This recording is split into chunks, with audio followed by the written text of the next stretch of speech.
በስመ አብ ወወልድ ወመንፈስ ቅዱስ አሃዱ አምላክ አሜን።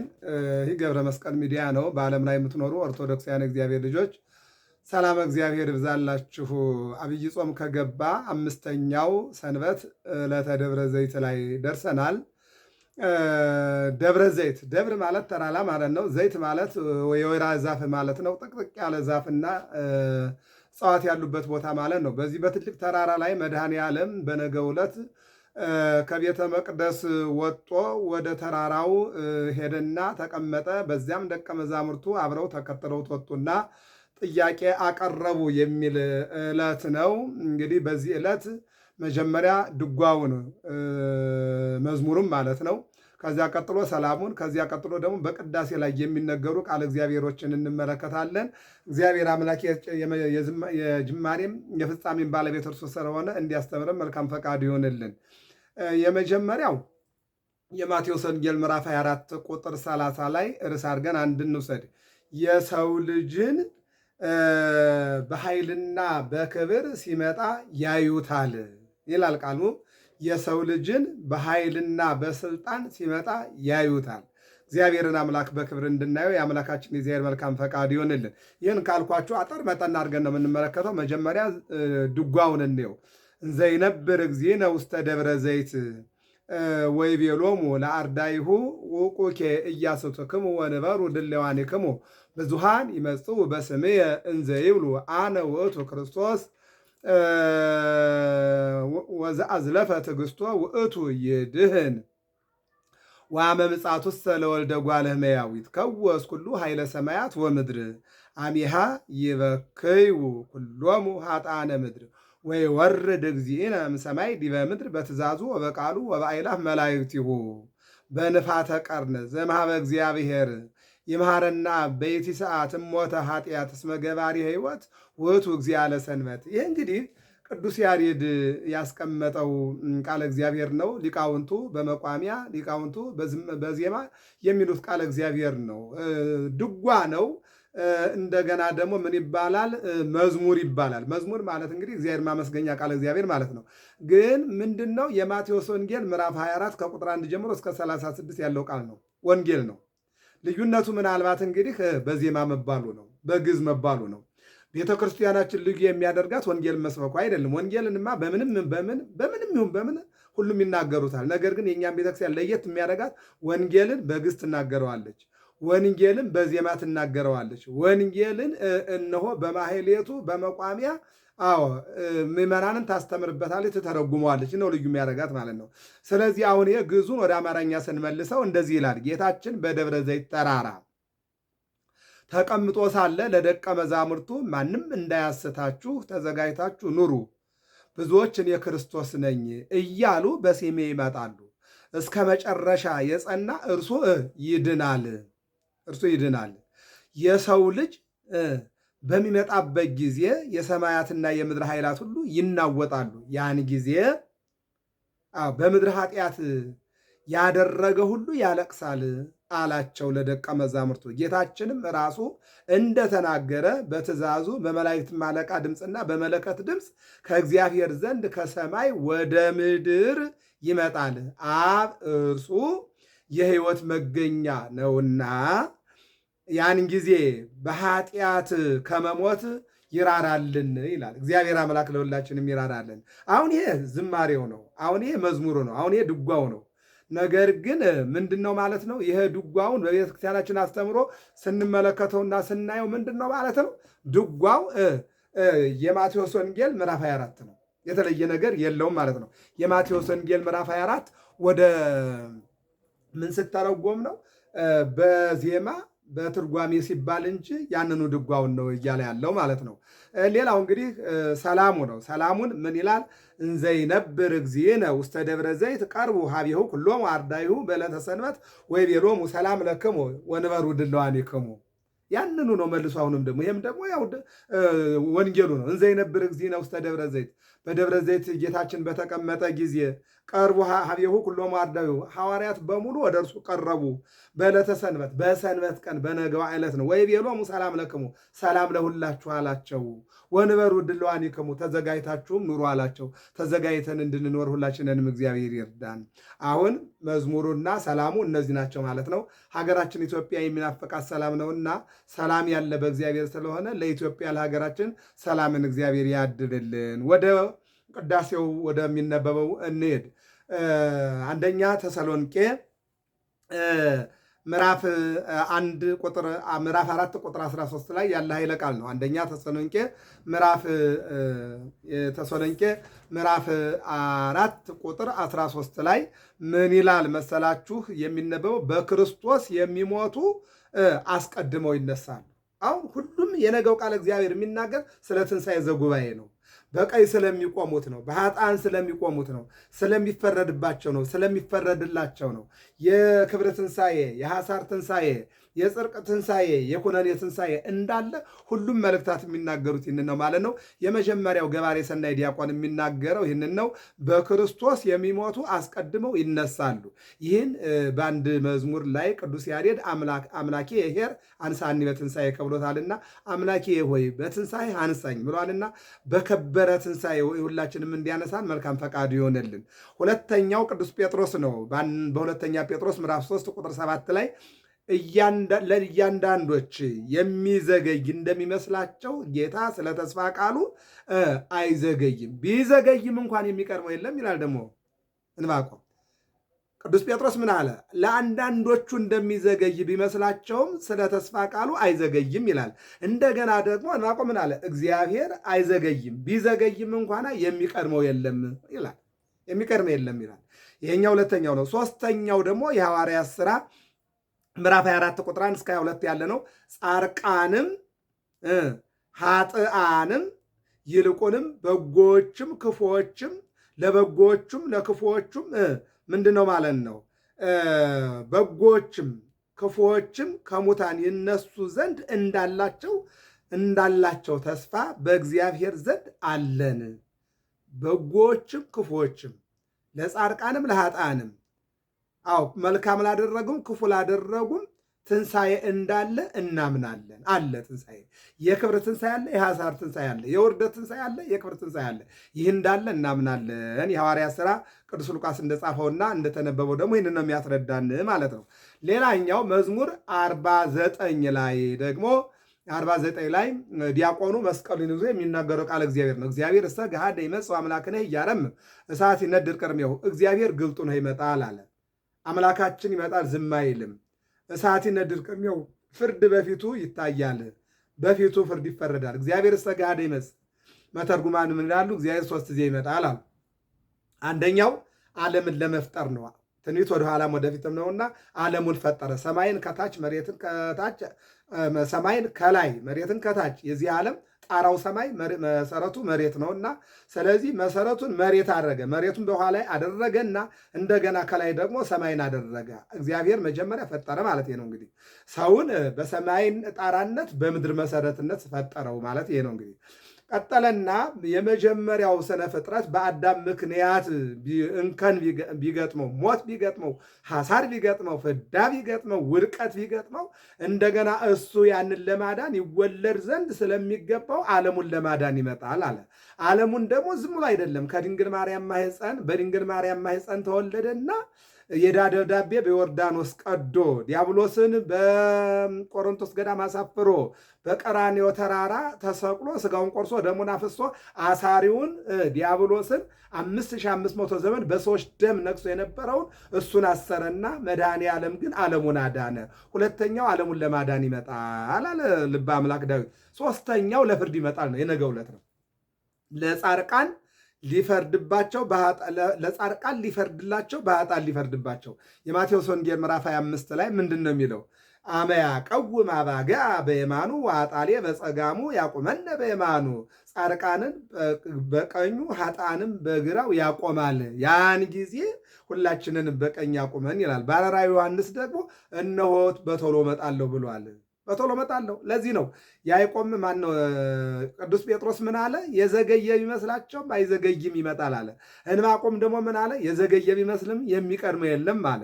እንደገና ደግሞ አሁን እዚህ ጋር የምንመለከተው በማቴዎስ ወንጌል ምዕራፍ 25 ላይ ደግሞ ምንድን ነው እያለ ያለው? ጻርቃንን በቀኙ ኃጥአንን በግራው ለፍርድ ያቆማል ይመጣል አለ።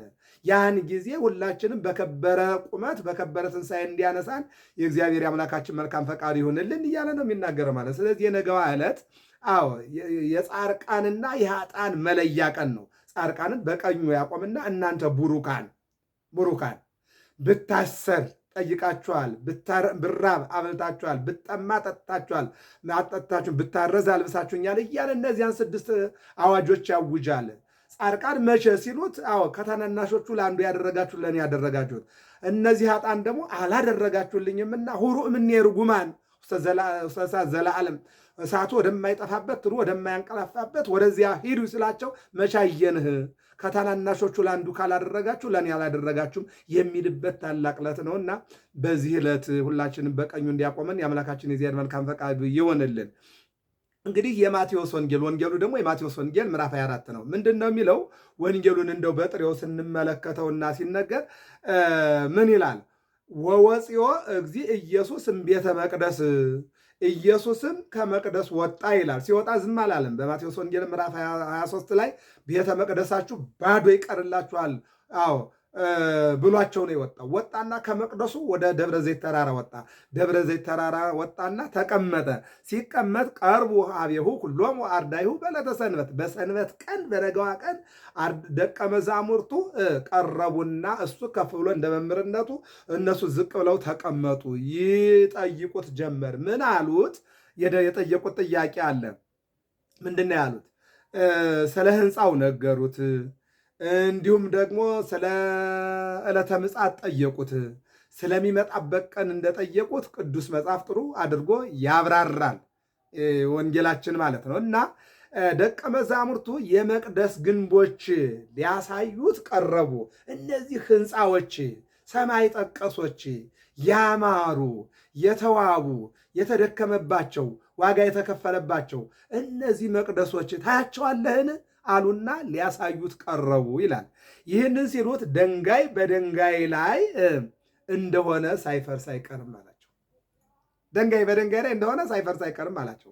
በዚህን ጊዜ ምናል እንኳንስ ሰዎች የረበረቡት የጠፈጠፉት ድንጋይ የእናንተ ሰውነትም አንድ ቀን ይፈርሳል፣ የሰው ልጅ ሰውነትም የእግዚአብሔር ቤተ መቅደስ አንድ ቀን ይፈርሳል አላቸው ይላል። ይህን ሲላቸው ንግረነ ማየዜ ይከውን፣ ምልክቱ ምንድን ነው? መቼስ ይሆናል ንገረን አሉና ጥያቄ ጠየቁት። እነዚህ ጥያቄዎች 12 ጥያቄዎች ናቸው። እነዚህን አይተን ትምህርታችንን እንጨርሳለን። መቅደሱ የሚፈርስበት እንደገና ደግሞ ሕንፃው የሚናድበት እኛ የምንሞትበት የሰው ልጅ መቅደስ ፈራርሶ የምናይበት ጊዜ መቼ ነው? እንደገና ደግሞ ደረሰ ብለንስ ደግሞ የምናምንበት ምልክቱ ምንድን ነው አሉና ደቀ መዛሙርቱ ኢየሱስ ክርስቶስን ጠየቁት ነው የሚለው። ሲጠይቁት እንዲህ አላቸው፣ የሚያስታችሁ እንዳይኖር ተጠንቀቁ። በዓለም ላይ የምትኖሩ ኦርቶዶክሳውያን ይሄ የእግዚአብሔር ቃል ነው። የሰው ቢሆን ይሻራል፣ ያልፋል። የሰው ቢሆን እንቀንሰዋለን፣ የሰው ቢሆን እንጨምረዋለን። ነገር ግን ከዓለም ለጠራቸው ለመረጣቸው፣ ዓለም ላልመረጣቸው፣ ዓለም ላልተገባቸው፣ ከዓለም ሆነው ከዓለም ለተመረጡ፣ ከዓለም ተገይተው እግዚአብሔር አምላክ ያከበራቸው፣ በዓለም ውስጥ ያገኛቸው፣ ተከታዮቹ ያደረጋቸው፣ የቃሉን ትምህርት የእጁን ታምራት ያዩ፣ ባደረበት ያደሩ፣ በዋለበት የዋሉ፣ ውሃውን ሲቀይር፣ ሙት ሲያነሳ፣ ለምጻም ሲያነጻ፣ እንጀራውን ሲያበረክት እየተመለከቱ ደቀ መዛሙርቱ እነሱ በመጨረሻው ሰዓት ላይ በደብረ ዘይት ላይ እንደ መምህርነቱ እነሱም እንደ ተማሪነታቸው ተማሪ ይጠይቃል፣ መምህር ይመልሳል። በዚህ በኢሳይያስ ላይ ምንድን ነው የሚለው?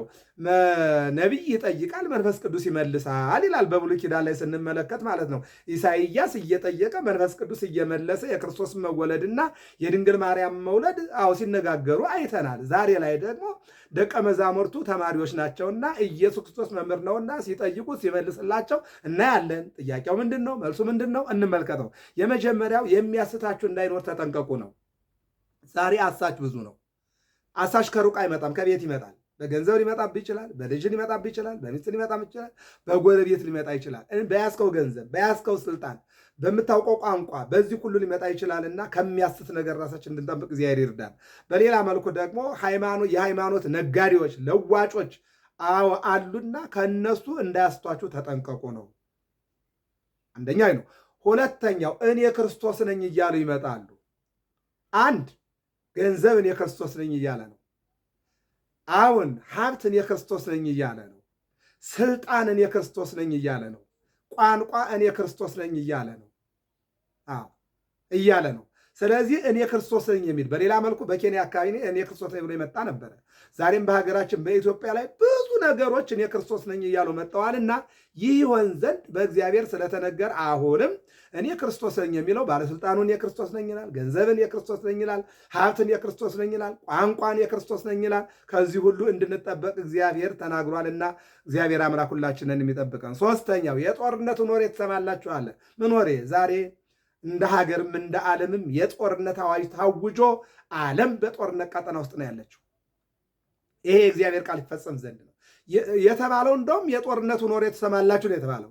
እኛ ግን ያለነው በጦርነት ቀጠና ውስጥ ነው ያለነው። መንፈሳዊ ጦርነት፣ ሀገራዊ ጦርነት። መንፈሳዊ ጦርነት አንዱ ሃይማኖት በአንዱ ሃይማኖት ላይ አንዱ የአንዱን ሃይማኖት ይነቅፋል፣ አንዱ የአንዱን ዶግማ ይነቅፋል፣ አንዱ የአንዱን ስርዓት ይነቅፋል ያለ። እንደገና ደግሞ አንዱ በአንዱ ላይ አንዱ ክልል ከአንዱ ጋር አንዱ ከአንዱ ጋር ያለው ጦርነት የክርስቶስ አስቀድሞ የተናገረውና የወሰነው ስለሆነ ዛሬ እንደ ሀገርም እንደ ዓለምም ዓለም አንድ መንደር ናት፣ አንድ ጦርነት ውስጥ ነው ያለችው ማለት ነው። ይሄ የእግዚአብሔር ቃል ነው። የእግዚአብሔር ቃል ይፈጸም ዘንድ ግድ ነውና እየሆነ ነው ያለው። ሀገራችን ከዚህ ይሰውርልን። ሌላው አራተኛው ህዝብ በህዝብ ላይ ይነሳል ነው። እናስ ህዝብ በህዝብ ላይ አንተ ኦሮሞ ነህ፣ አንተ ጉራጌ ነህ፣ አንተ አማራ ነህ፣ አንተ ትግሬ ነህ፣ አንተ አፋር ነህ፣ አንተ አደሬ ነህ፣ አንተ ደቡብ ነህ። ይኸው ነዋ። የእግዚአብሔር ቃል እኮ ነው። ይሆን ዘንድ ግድ ነው። አዎ ምን ይላል? ፈተናን አትምጣብኝ አትበል፣ ነገር ግን በፈተናው ላለመውደቅ ጣር፣ ጸልይ ነው የሚለው። ስለዚህ ህዝብ በህዝብ ላይ ይነሳ ዘንድ በእግዚአብሔር ተነግሯል አስቀድሞ። ነገር ግን ብዙ ጉዳት እንዳይመጣና እንዳንበላላ እንዳንተላለቅ መጸለይ ያስፈልጋል። ይሆን ዘንድ ግድ ነው። ማን ስለተናገረው? እግዚአብሔር ስለተናገረው። ሰው የተናገረው ቢሆን ኑሮ ይቀር ነበረ፣ በተለያየ መልኩ እናስቀረው እንጥር ነበር። የእግዚአብሔር ትእዛዝ ስለሆነ አይቀርምና መጧልና፣ ስለዚህ ጉዳቱ እንዳያመዝን ድንጸልይ ያስፈልጋል ነው። ስድስተኛው ለመከራ አሳልፈው ይሰጧቸዋል። እውነት ነው። ሚስት ባሏን፣ ማን ሚስቱን፣ ልጆች እናት አባታቸውን፣ ጎረቤት ጎረቤቱን፣ በሃይማኖት ውስጥ ያለው ጓደኛውን፣ በዓለም ውስጥ ያለው በባለስልጣኑ፣ በሁሉም ያለው አንዱ አንዱን እያሳለፈ እሱ ለመኖር ጓደኛው ደግሞ እንዳይኖር የምናደርግበት ዘመን ተነግሮ ነበረ። ያ ዘመን ማለት ይህ ዘመን ነው። ያ ጊዜ ማለት ይህ ጊዜ ነው። ያ ቀን ማለት ይህ ቀን ነውና ይፈጸም ዘንድ ትእዛዙ የእግዚአብሔር ነው። ነገር ግን እነሆ ሁላችንም እንዳንጠፋ እንድንጸልይ እግዚአብሔር ይርዳን ነው። ሰባተኛው ስለ ስሜ በሰው ሁሉ የተጠላችሁ ትሆናላችሁ። እውነት ነው። ዛሬ ኢየሱስ ክርስቶስ አምላክ ነው ማለት እንደ ኃጢአት ተቆጥሯል። ዛሬ ታቦት መሸከም፣ ዛሬ በሃይማኖት መጾም፣ መጸለይ፣ መመጾት፣ ማካፈል እንደ ኃጢአት ተቆጥሯል። ስለ ስሜ ኢየሱስ ክርስቶስ ማለት እግዚአብሔር ማለት መድኃኔ ዓለም ማለት ባለወልድ ማለት አልፋና ኦሜጋ ማለት መስቀሉን መሸከም፣ መስቀሉን መሳለም፣ ስጋውን መብላት፣ ደሙን መጠጣት፣ በስሙ መናገርና መኖር እንደ ኃጢአት ተቆጥሮ ስደት በስቷልና ይህ ይሆን ዘንድ ግድ ነው። እግዚአብሔር ተናግሯል። ነገር ግን ፈጽመን እንዳንጠፋ እንድንጠበቅ በጸሎትና በልመና እግዚአብሔር እንድንለምን የእግዚአብሔር አምላካችን መልካም ፈቃዱ ይሆንልን። ስምንተኛው ብዙዎች ሃይማኖታቸውን ይለውጣሉ። ይሄ ማብራሪያ ያስፈልገው። ዛሬ በየትኛውም ብትመለከቱ ከየት መጣ? ከኦርቶዶክስ ማህበራዊ ሚዲያ ላይ ቲክቶክ ላይ ወዘተ ኦርቶዶክስ ነበርኩኝ፣ አሁን ሌላ ቦታ ነኝ፣ ኦርቶዶክስ ነበርኩኝ፣ ዲያቆን ነበርኩኝ፣ ቄስ ነበርኩኝ፣ መርጌታ ነበርኩኝ፣ መነኩሴ ነበርኩ፣ ሳስተምር ነበረ፣ ስጸልይ ነበረ፣ ስጾም ነበረ። ፓስቴንስ ነው አልፏል። አሁን ሌላ ቦታ ነኝ። ይሄ ይሆን ዘንድ አሁን ሰዎች ከበረቱ ወጣው የሄዱት የትንቢት መፈጸሚያ ስለሆነ ነው። ይሁዳ እኮ እግዚአብሔርን እንደሚሸጠው እናቱን እንደሚደፍር አባቱን እንደሚሰልብ አስቀድሞ ተነግሯል። የትንቢት መፈጸሚያ ሆኗል። በእኛ ዘመን ያሉ ሰዎች ከሃይማኖት ሌላ ሃይማኖት ኑሮ አይደለም፣ ነገር ግን የትንቢት መፈጸሚያ እንዲሆኑ አስቀድሞ ስለተወሰነ ነው እና የትንቢት መፈጸሚያ ስለሆኑ እንጂ በሃይማኖት ላይ ሌላ ሃይማኖት ስላለ አይደለም። ከኦርቶዶክስ የሚበልጥ ሃይማኖት ክርስቶስ የሚገኝበት፣ ክርስቶስ የሚከብርበት፣ የክርስቶስ ልንና የሚነገርበት የሚነገርበት ስሙ፣ ተአምራቱ፣ ትምህርቱ የሚነገርበት ከኦርቶዶክሱ ሌላ በረት ስላለ አይደለም። ነገር ግን ሌሎች ብዙዎች ሃይማኖታቸውን ይለውጣሉ ብሎ እግዚአብሔር ተናግሮ ስለነበረ ያይፈጸም ዘንድ ነው። ዛሬ ከኦርቶዶክስ እየወጡ ወደ ሌላ ከአንዱ ወደ አንዱ እንደ ጫካ ጦጣ አንድ ጊዜ ግራሩ ላይ፣ አንድ ጊዜ ወርካው ላይ፣ አንድ ጊዜ ደግሞ ዝግባው ላይ፣ አንድ ጊዜ ደግሞ ሾላው ላይ እንደምትወጣ ጦጣ መጨረሻ ላይ ልቧ ሰከክ ብሎ እንደምትሞት የዚህ ትውልድ የሃይማኖት መለዋወጥ በየሳምንቱ ከአንዱ ወደ አንዱ ሰው ከክብር ወደ ክብር ከልልና ወደ ልልና ሲጓዝ ሲወጣ ይታያል እንጂ ከውርደት ወደ ውርደት ከመውደቅ ወደ ውድቀት እንዲሆን የምናየው አስቀድሞ እግዚአብሔር ስለተናገረ ነው ማለት ነው። ሌላኛው 9ኛው ብዙዎች ሐሰተኞች ነቢያት ይመጣሉ። እውነት ነው። አዎ በዚህ ዘመን ነቢይ የለም። አዎ እኔ ምንድነኝ? ነቢይ ነኝ ይላል። እኔ ምንድነኝ? ሐዋርያ ነኝ ይላል። እኔ ምንድነኝ? ሰማዕት ነኝ ይላል። ሰማዕት መሆን ይቻላል። ብዙ ሰማዕታትም አልፈዋል። አሁን በዘመናቸው አሁን ከቤተ ክርስቲያን ጋር አብረው እየተቃጠሉ አንገታቸው እየተቆረጠ ጀርባቸው እየተገረፈ ብዙ ሰማዕታት አሉ። በእኛም ቤተ ክርስቲያን ላይ ብዙ ሐዋርያት አሉ። እውነት ነው። ነገር ግን በዚህ ዘመን ነቢይ የለም። ነቢይ ከዮሐንስ መጥምቅ በኋላ ነቢይ የለም። አልፏል። በቃ የብሉይ ኪዳን መሸጋገሪያ የአዲስ ኪዳን መጀመሪያ ነቢይ ዮሐንስ መጥምቅ ነው። ከዚህ በኋላ ክርስቶስ መጣ። ከክርስቶስ በኋላ ያሉ ሐዋርያት፣ ሰማዕታት፣ ጻድቃን፣ ቅዱሳን እንጂ ነቢይ የሚባል ነገር የለም። ነቢይ የሚል ካለው ውሸታም ነው፣ የውሸተኛ ነቢይ ነው ማለት ነው። ነገር ግን ነቢይ ነኝ እያለ ይመጡ ዘንድ ግድ ነው። ለምን? ክርስቶስ አስቀድሞ ስለተናገረ ማለት ነው። ሌላው 10ኛው ፍቅር ይቀዘቅዛል። ታዲያ ወዴት ይድረስ? ፍሪጅ ውስጥ ገብቶ የለም? አዎ ፍቅር ፍሪጅ ውስጥ ገብቷል። ማን ከማን ጋር? ጎረቤት ከጎረቤት ጋር። አንዱ ጎረቤቱን እንዳያይ ቤቱን አዙሯል፣ በሩን አዙሯል፣ ቤት ቀይሯል። አሁ ሌላውም እንደዚሁ በቋንቋ በተራራ በወንዝ በምን ዛሬ ፍቅር ማን ላይ ያለ?